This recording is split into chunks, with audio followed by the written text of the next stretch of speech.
এই দেখো দিদি বাড়ি এসছি। দিদি ফোন করেছিল, বললো চলে আয় তোরা তিনজন, মনাকে নিয়ে আমার হাজবেন্ডকে নিয়ে আমরা চলে এসেছি। দিদি আমাদের জন্য অনেক কিছু রান্না করেছে।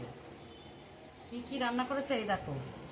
ইলিশ মাছ নিয়ে, বড় একটা ইলিশ মাছ নিয়ে এসছে। এই যে ইলিশ মাছ, এই যে ডিম, তার সঙ্গে লঙ্কা ভাজা, আবার তেল, ভাত, আর রুই মাছের ডিম, আর চুনো মাছ দিয়ে বেগুন দিয়ে করেছে, আর মাছের মাথা দিয়ে, এই যে মাছের মাথা দিয়ে সব রকমের সবজি করেছে।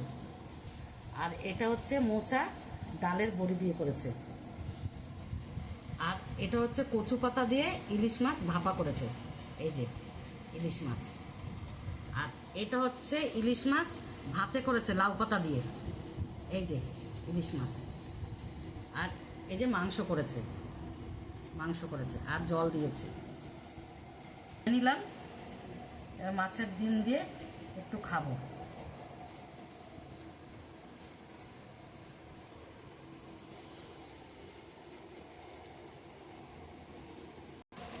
মাছের ডিমটা একটু খেয়ে দেখি, হেভি হয়েছে।